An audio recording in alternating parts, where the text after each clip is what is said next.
Bonjour, je m'appelle Sergio Lobari, je suis spécialiste francophone de Naples en Huile et je vous souhaite la bienvenue dans cette vidéo où je vais vous parler de La richesse est en vous, le cours de Naples en Huile tel qu'il a été enseigné par l'auteur lui-même. Si vous êtes coach, formateur, thérapeute ou si vous êtes en transition professionnelle et que vous avez décidé d'appliquer les lois du succès à vos affaires, cette vidéo est pour vous. Durant cette courte vidéo, je vais parler d'un point de la philosophie du succès qui est rarement discuté, beaucoup passent à côté et pourtant c'est un point fondamental. Cette vidéo fait partie d'une série et aujourd'hui je vais vous parler plus précisément des 6 étapes vers la richesse qui, comme le disait Napoléon Hill, permet de changer n'importe quel désir en or pur. À la fin de cette vidéo, je vais également vous partager les 10 motivations fondamentales, un point incontournable pour pouvoir définir votre but déterminé et accomplir votre succès. Je vais aussi vous raconter comment l'un des écrits de Napoléon Hill a fortement inspiré Gandhi lors de sa révolution pacifique. Mais avant de commencer, je vais vous raconter un peu mon histoire et pourquoi je vous parle aujourd'hui de Napoléon Hill. Dans ce que j'appelle ma vie d'avant, la vie avant que je découvre le développement personnel et Napoléon Hill, ma vision de la réussite était assez terne. Pour moi, pour réussir, il fallait travailler très dur pendant des années et de façon vraiment intense et beaucoup de sueur pour pouvoir accomplir un degré de réussite. Et pour moi, en fait, à cette époque-là, les personnes qui avaient beaucoup plus d'argent que les autres avaient sûrement dû faire quelque chose de louche. C'était la galère, franchement, c'était vraiment la galère. Je me rappelle clairement en train de calculer mon budget du mois au niveau de ma nourriture, en regardant le nombre de pâtes que j'allais acheter, le nombre de boîtes de thon que j'allais acheter. Et franchement, c'était pas vraiment le type de nourriture qui me plaisait le plus. J'étais pas en bonne santé, je mangeais mal, je fumais, bref, j'avais plein de choses qui n'allaient pas. Il y avait quelque chose qui tournait pas rond. J'arrivais pas à voir exactement quoi. Je semblais avoir perdu tout espoir, mais pourtant, la vie m'attendait au tournant. Du coup, j'allais d'un job à l'autre, de l'événementiel, en passant par l'hôtellerie, en passant par le monde du spectacle parisien. En fait, tout ce que je commençais ne tenait pas et ça finissait forcément par tomber en ruine. Donc, je n'arrivais pas à construire des choses qui tenaient. Une nouvelle opportunité de job un peu plus créative et lucrative se présenta, mais cela correspondit également à un moment où en fait j'ai eu une rupture sur le plan sentimental. Bref, je sentais en tout cas que les choses changeaient, les choses changeaient dans ma vie, je voyais que ça bougeait un peu plus vite que d'habitude. Et je prenais ça plutôt comme une bonne chose. Et c'est à ce moment-là où j'ai décidé de me faire accompagner. J'ai décidé d'être coaché. J'étais dans un atelier en fait, qui se passait en petit groupe de 7 personnes. Donc c'était des coachings en groupe. La coach nous demanda de faire un exercice qui revenait en fait à improviser sur une réussite absolue, totale de ce que nous considérions comme une réussite à l'époque et de dire verbalement ce qu'on expérimentait, ce qu'on voyait. Ensuite, nous faisions un point avec les autres personnes qui étaient là sur les émotions que nous avons ressenties et sur ce que nous avons vraiment partagé à ce moment-là. Dans mon cas, cet exercice fut particulièrement bluffant. En fait, j'ai commencé à voir le plexus solaire qui chauffait, j'ai commencé à bouillir de l'intérieur, au fait que justement je commençais à expérimenter et à vivre cette expérience d'un succès que je m'étais jusqu'à maintenant jamais autorisé. Et vraiment, ça a eu un effet vraiment particulier sur moi et ça a duré toute la journée. Je lui ai demandé ensuite ce qui l'avait inspiré à me faire un tel exercice. Et elle me dit qu'en fait, elle avait lu le livre « Réfléchissez, devenez riche » de Napoléon Hill et que c'était basé sur ce qu'elle avait lu dans ce livre qu'elle avait décidé de faire cet exercice-là. Cela attisa ma curiosité, mais je lisais pas ce genre de livre d'habitude et j'ai laissé cette idée de côté. Mais ce n'est que 2 semaines plus tard, quand mon frère m'a appelé et m'a parlé d'un projet qu'il faisait avec des amis entrepreneurs à lui, qui m'a parlé aussi de Napoléon Hill. Et là, je me suis dit, ça, c'est 2 personnes qui me parlent de Napoléon Hill en si peu de temps. Donc là, j'ai acheté le livre et j'ai commencé à le lire. Et là, ça a changé ma vie du tout au tout. Sur une série d'événements qui ont pris du temps, ça a pris presque 1 an et demi, la transformation totale, mais ce point de départ a vraiment été le point de départ d'un grand changement. Il se trouve que ce livre, Réfléchissez et devenez riche, n'est pas n'importe quel livre. Il compte parmi les 20 livres qui ont été le plus vendus de tous les temps. C'est les plus grands best-sellers, donc, dont le numéro 1, c'est la Bible. Donc, vous voyez, il est sur une liste de best-sellers importants. Il y a plus de 60 millions de livres qui ont été vendus dans le monde jusqu'à aujourd'hui. Depuis que j'ai étudié les lois du succès et que je les ai appliquées dans mon quotidien, j'ai créé une société qui génère un chiffre d'affaires à 6 chiffres. J'ai voyagé, j'ai été aux 4 coins du monde. Et depuis, je me suis marié avec Susanna Chroma, que vous connaissez peut-être. Et tous ces changements ont vraiment pris racine à partir de ce moment-là, en fait. Ils ont germé à partir de cet instant, la découverte de ce livre. Et à chaque fois que je rencontre des gens qui me parlent de leur découverte avec le livre « Réfléchissez, devenez riche », ils ont tous des histoires assez incroyables à raconter. Et aussi, l'une des choses que ça m'a permis d'avoir, que j'avais pas avant, et que je vous conseille, vous aussi, d'intégrer dans vos objectifs de vie, c'est d'atteindre la sérénité.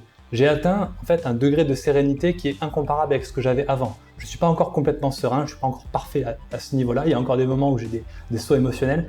Mais en tout cas, le niveau de sérénité dans l'activité que j'accomplis tous les jours est bien plus élevé que celui que j'avais lorsque je faisais des jobs auparavant, lorsque j'étais salarié et lorsque je ne travaillais pas vers une œuvre qui correspondait à ma mission personnelle.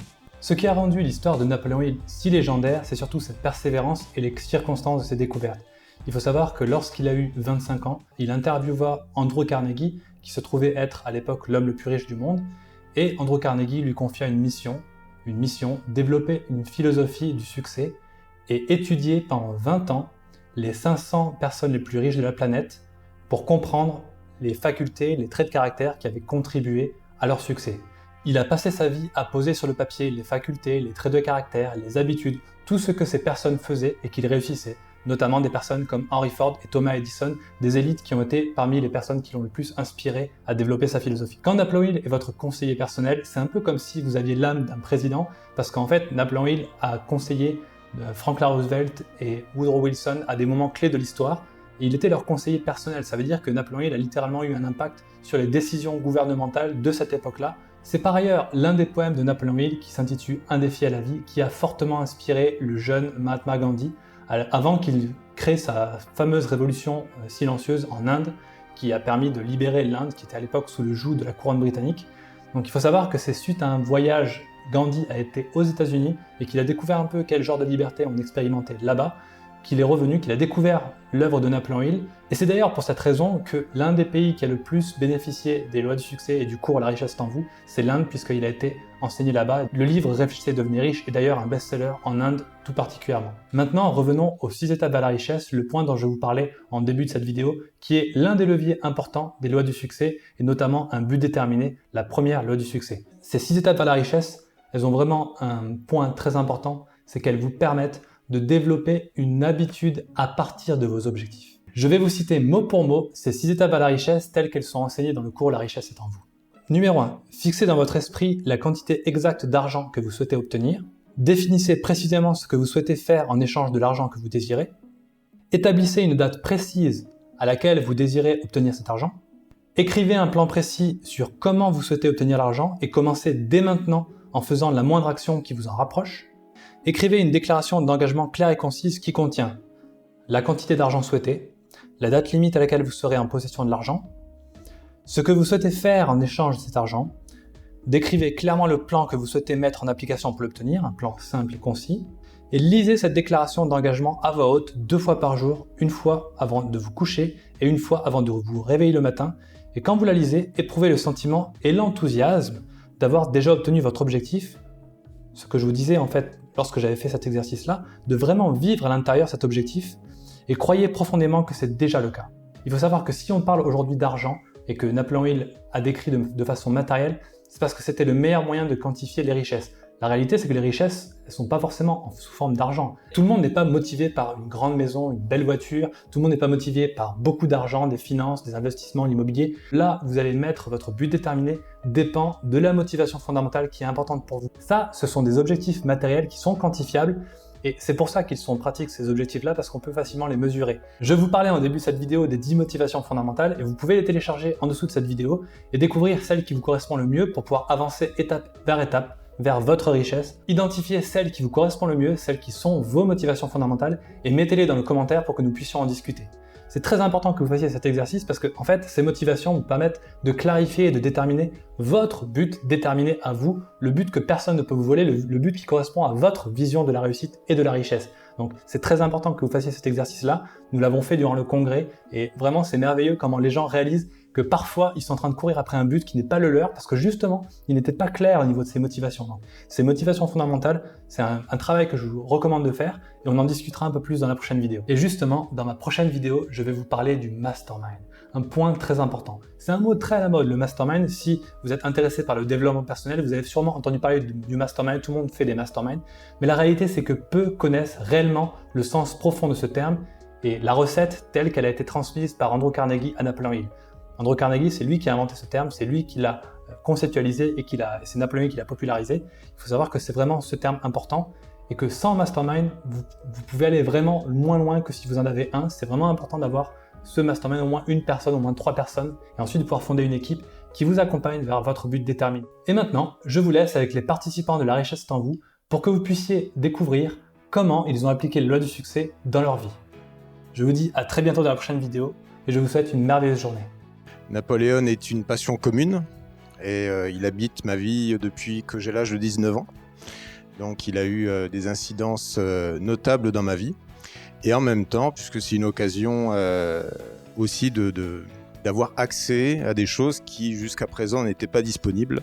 Et j'en suis extrêmement content. La première fois que j'ai vu Sergio, je lui ai dit « c'est extraordinaire ce que tu as fait, tu as réalisé la chose que je n'ai pas osé faire ». Je suis allée au congrès Napoléon Hill l'année dernière. J'étais comme sur un nuage, je ne savais absolument pas ce que j'allais découvrir, mais je savais qu'il fallait que j'y aille. Et puis alors durant ce week-end, eh bien, ça a été des réponses à énormément de questions. Ça a été très très fort, j'ai écouté beaucoup de personnes parler, je m'incrustais un petit peu sans rien dire parce que j'avais besoin d'écouter. C'était la première fois que je rencontrais réellement des personnes qui avaient le même état d'esprit, qui répondaient à mes questions qui étaient sans réponse depuis des années. Au tout début, quand j'étais entrepreneur, enfin consultante en images, voilà, j'étais partie un petit peu partout. J'étais consultante en images auprès des particuliers, consultante en images auprès des entrepreneurs, consultante en images dans les écoles, donc dans les collèges, dans les lycées, dans les grandes écoles, enfin dans les études supérieures.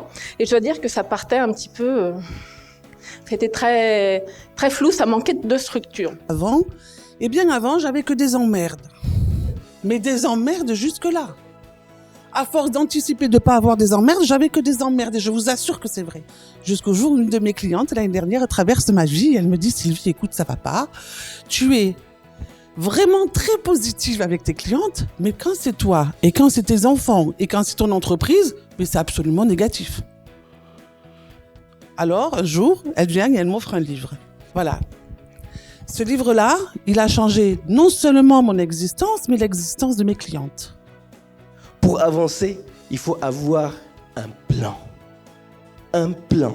C'est bien d'avoir l'idée, c'est bien de déterminer les actions, la deuxième phase, mais élaborer un plan précis, avec des dates, avec les budgets nécessaires, avec les relations à créer, avec les gens qui vont vous aider.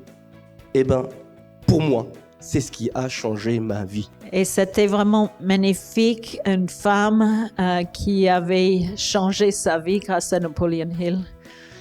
Et donc, grâce à elle, elle a changé ma vie et la vie de mes trois sœurs.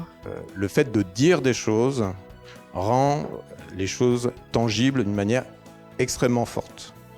Alors, la dernière blague à ce sujet, qui a encore fait rigoler Sergio avant-hier soir.